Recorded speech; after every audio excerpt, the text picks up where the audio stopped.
우리가 부르는 성탄절 찬송가 중에 오 베들레헴 작은 골이라는 찬양의 시를 쓴 미국의 필립 브룩스라는 목사님이 계세요.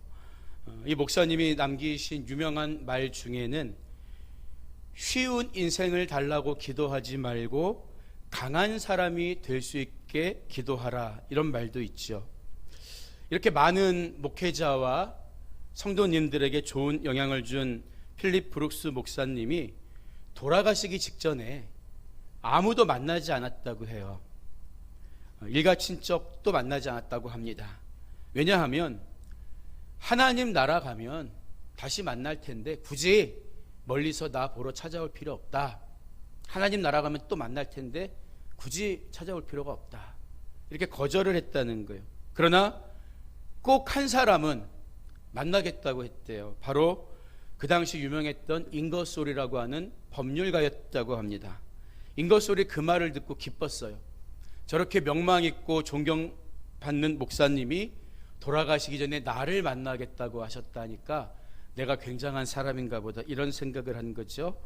그런데 브룩스 목사님이 감사 인사라는 잉거솔의 손을 잡고 이렇게 말합니다. 여보게, 잉거솔, 다른 사람은 내가 천국 가면 다시 다 만날 수 있겠지만 자네는 내가 못 만날 것 같아. 그러니 제발 예수 믿고 천국 가야지, 이런 말을 했다는 거예요. 브룩스 목사님은 죽는 순간까지도 오로지 영혼 구원을 생각했던 거예요. 2000년 전에 예수님께서 이 땅에 하나님 나라를 들고 오셨습니다.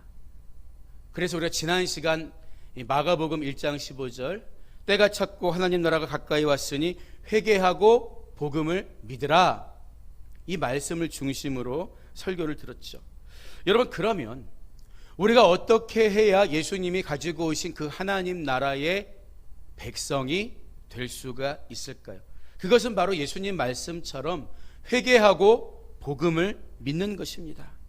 우리 인간을 구원하기 위한 하나님의 계획은 복잡하거나 어려운 게 아니라 아주 단순해요.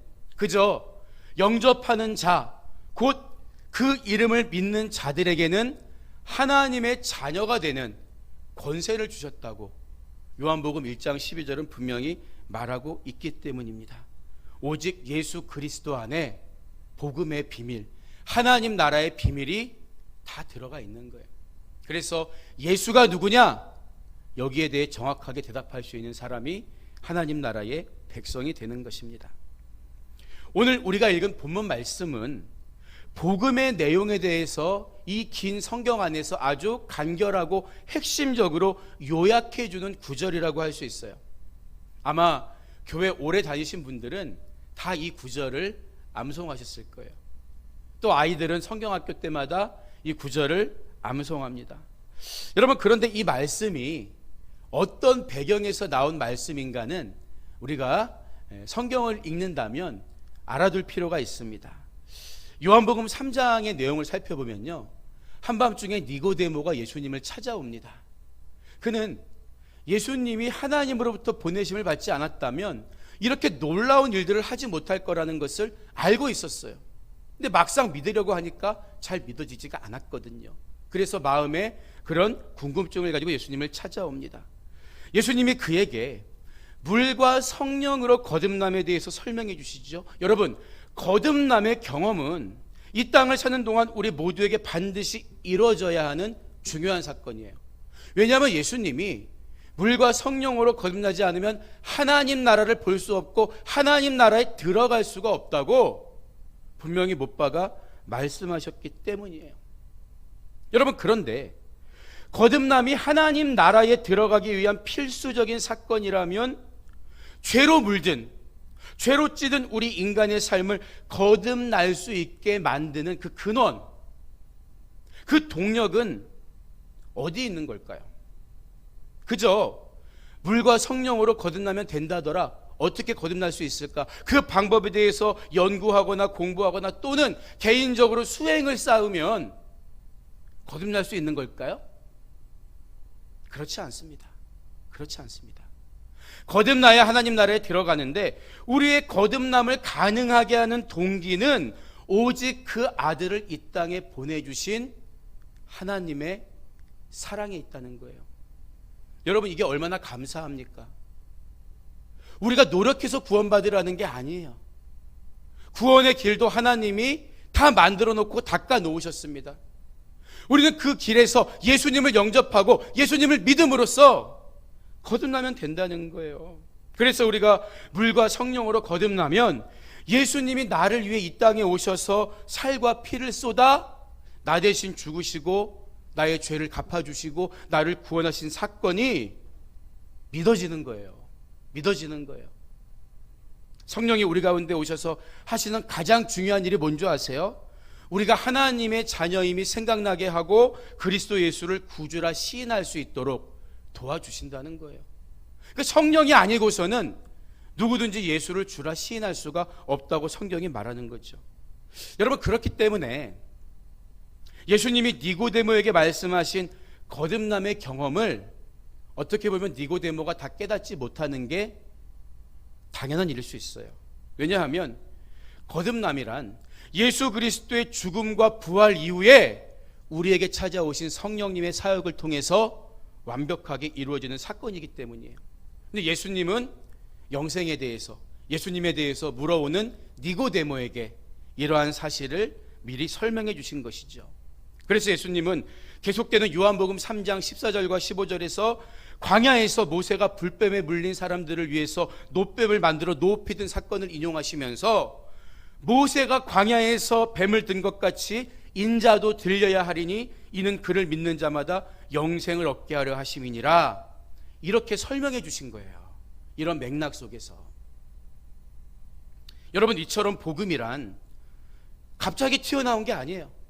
성경에서 예언한 대로 이 땅에 오실 메시아 예수 그리스도께서 우리 죄를 대신해서 광야에 높이 달리셨다가 죽으시고 죄를 사해 주시고 부활하신 사건을 말합니다. 그래서 성경적인 복음의 의미를 잘 정리하면 예수님 당시에 성경은 구약이었잖아요. 그래서 구약 성경에 예언된 대로 예수 그리스도께서 우리의 죄를 위해 죽으시고 사흘 만에 다시 살아나신 사건, 여기에 모든 복음의 비밀이 담겨져 있는 것입니다. 누구든지 이런 예수, 우리를 위해 대신 죽으신 예수의 복음을 헛되이 받지 않으면 거듭나고 하나님 나라의 백성이 될 수 있는 거예요. 하나님의 구원의 계획은 바로 예수 그리스도를 믿음으로 우리를 하나님 나라의 백성으로 삼아 주시는 것이었습니다. 여러분, 그런데 말씀드린 것처럼 하나님이 갑자기 인간을 구원하시기로 한 게 아니라면 하나님은 타락한 우리 인간을 언제 구원하시기로 작정하셨을까요? 우리는 성경 안에서 적어도 가장 언제 하나님이 그런 결정을 하셨는가에 대한 답을 찾을 수가 있어요. 창세기 3장 15절을 보면요, 하나님께서 아담과 하와를 미혹한 뱀을 향해서 이렇게 저주하십니다. 내가 너로 여자와 원수가 되게 하고 내 후손도 여자의 후손과 원수가 되게 하리니 여자의 후손은 내 머리를 상하게 할 것이요 너는 그의 발꿈치를 상하게 할 것이니라. 이렇게 말씀하세요. 여기서 뱀은 옛뱀 사단을 가리키는데 이 구절 속에는 여자의 후손이 뱀 곧 사단의 머리를 상하게 할 것이라는 하나님 말씀이 선포되고 있습니다. 예수님이 사탄을 멸하시리라. 그래서 이것을 신학적으로 원시복음이라고 이야기해요. 창세기에서 인간이 타락한 그 순간 하나님은 여자의 후손으로 오실 메시아를 통해서 뱀의 머리를 박살내기로 벌써부터 결정하신 거예요. 그런데 여기서 우리가 주목해야 하는 구절은 하나님이 뱀이 여자와 뭐가 되게 하신다 그랬어요? 원수가 되게 하신다 그랬어요. 또 뱀의 후손 역시 여자의 후손과 원수가 되게 하시겠다. 원수가 되게 하시겠다. 그냥 뱀을 멸망시키겠다가 아니라 우리와 사단이 원수가 되게 만드시겠다, 이렇게 말씀하셨다는 거예요. 보세요. 원수가 뭘까요? 로마서 8장 7절을 보면 육신의 생각은 하나님과 원수가 되나니 이는 하나님의 법에 굴복하지 아니할 뿐 아니라 할 수도 없습니다. 이렇게 말하고 있어요. 우리 인간도 하나님과 원수가 될 수 있는데 어느 경우를 가리킵니까? 하나님의 법에 굴복하지 않고 하나님의 말씀을 멀리하는 것. 다시 말하면 적개심을 가지고 있는 거예요. 믿지 않는 사람들이 하나님을 그냥 안 믿습니까? 심하게 욕하고 저주하면서 안 믿어요. 원수가 돼 있는 거예요.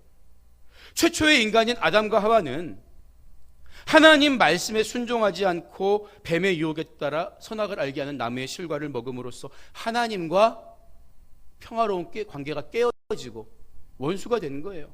그런데 하나님께서 그 관계를 바꾸시겠다는 거예요. 내가 너로 여자와 원수가 되게 하고 내 후손도 여자의 후손과 원수가 되게 하리니. 우리는 모두 여자의 후손 아닙니까? 그래서 이 말씀 속에는 구원의 아주 중요한 핵심적인 요소가 들어있어요. 우리는 그냥 내가 적당히 살면서 죽어서 천국 가는 게 구원이라고 생각하기가 쉬운데 복음은 그게 아닙니다. 복음 안에는 선하고 의로운 소식이 함께 들어있다 그랬잖아요.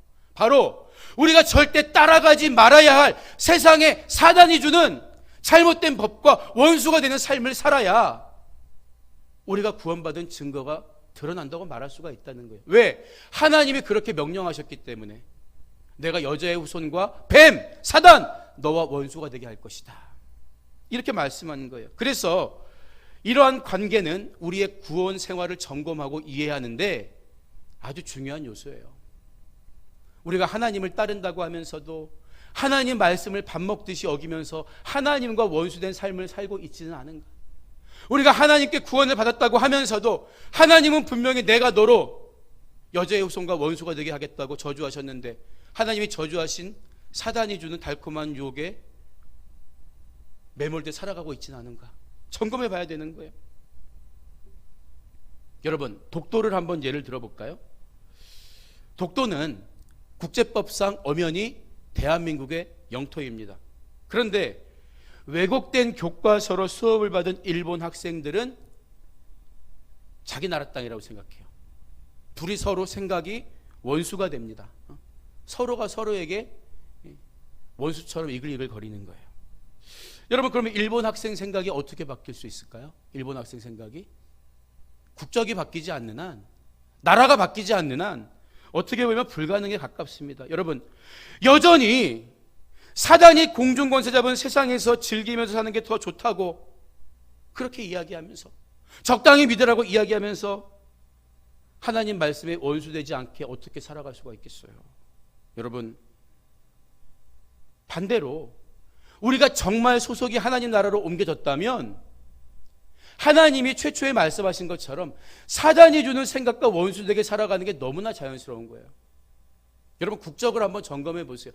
나는 정말 복음을 받아들이고 하나님 나라 백성답게 하나님과 원수가 되지 않게 살아가고 있는가? 아니면 국적은 하나님 나라라고 하면서 생각은 하나님과 원수되게 살고 있진 않은가? 돌아봐야 되는 거예요.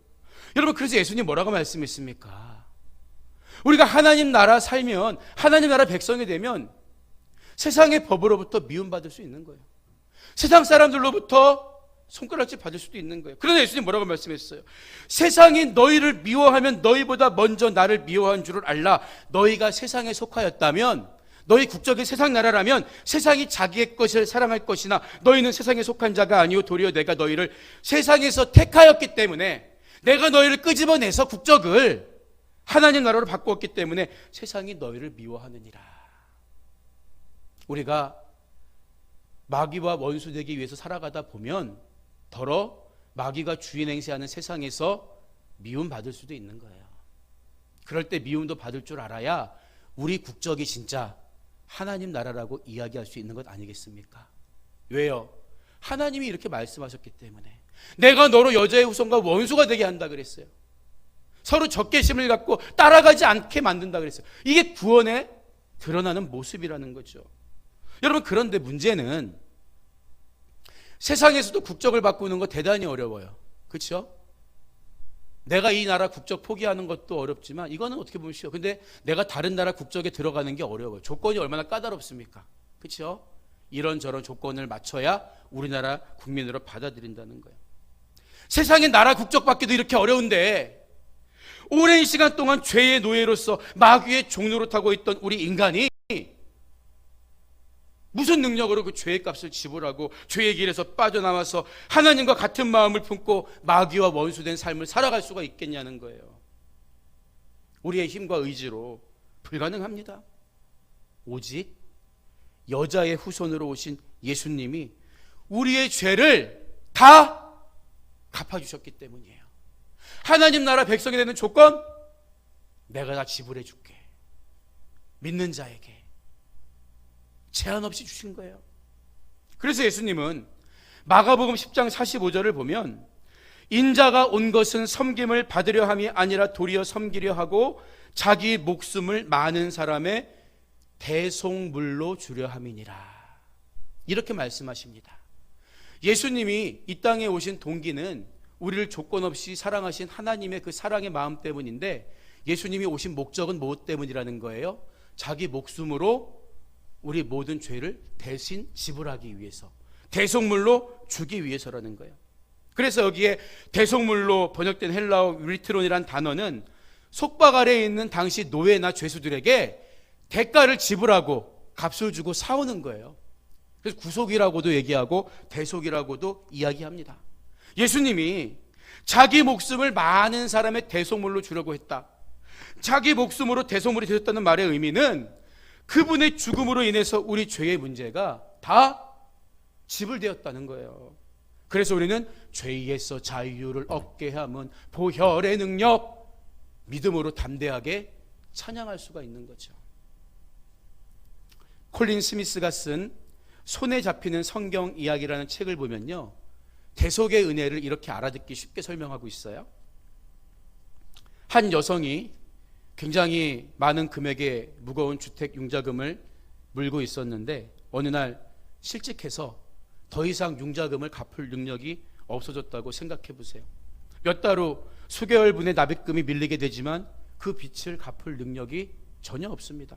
시간이 지나면서 빚은 점점 늘어나고 상황이 호전될 가망성은 전혀 보이지가 않아요. 그 빚이 여성을 죽을 것처럼 짓누르고 있는 거죠.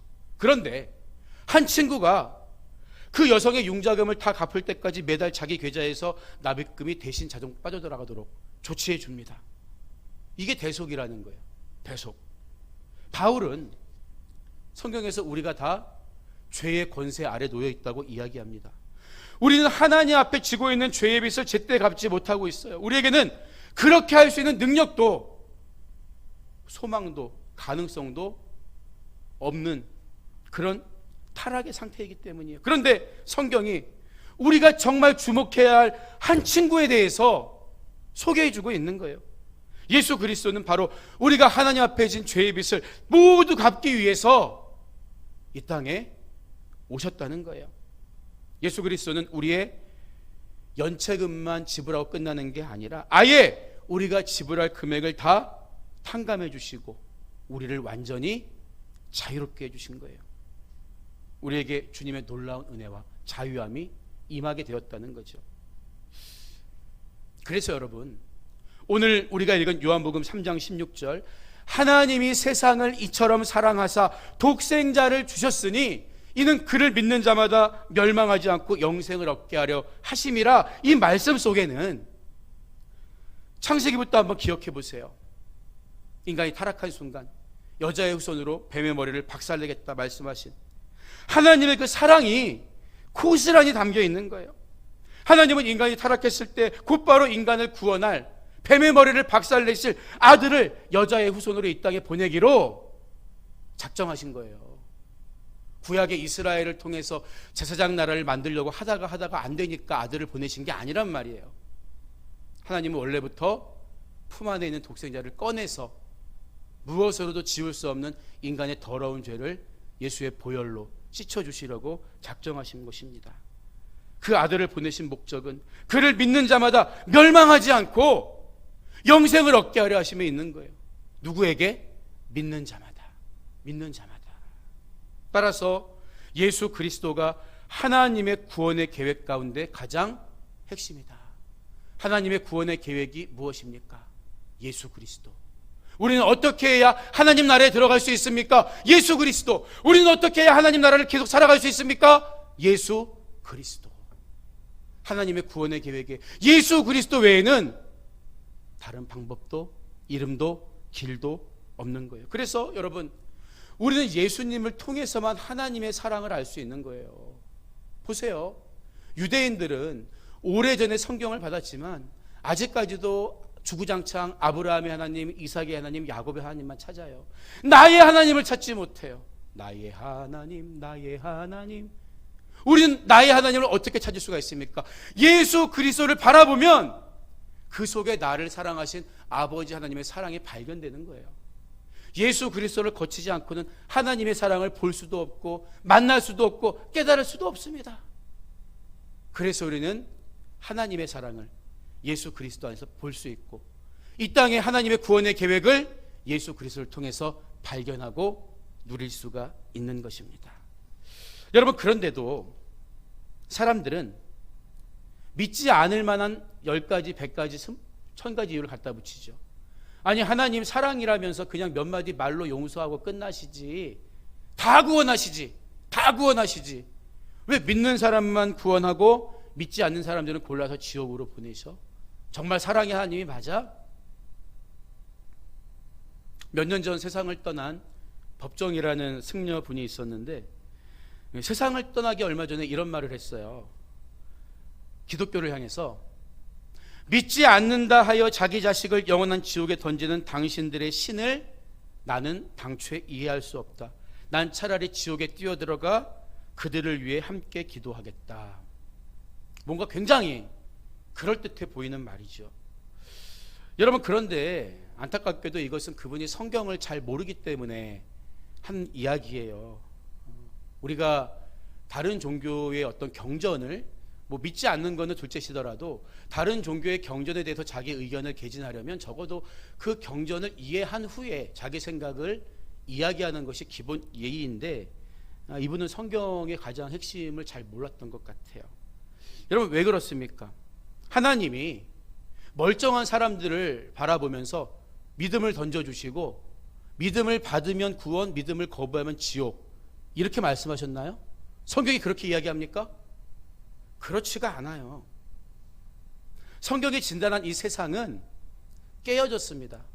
원래 창조의 목적에서 벗어났어요. 그래서 이 세상에 있는 모든 사람들이 다 심판의 대상이에요.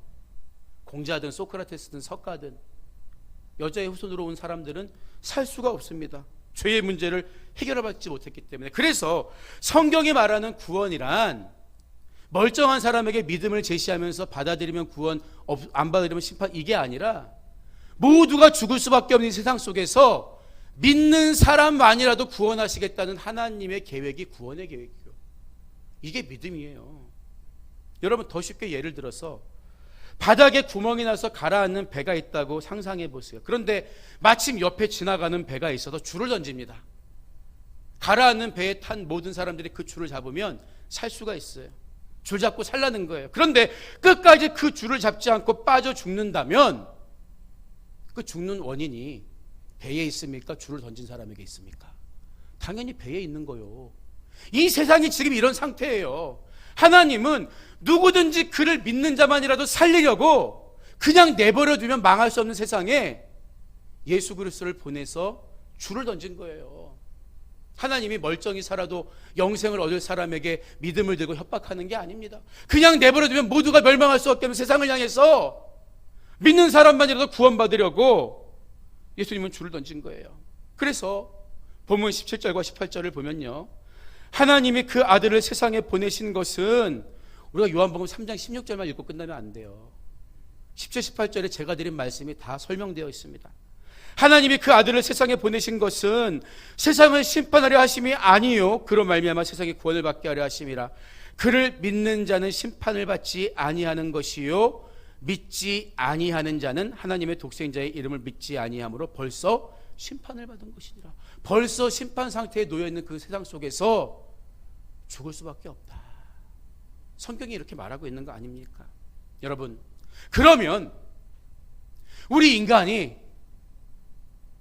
가장 먼저 시급하게 해결해야 될 문제가 뭘까요?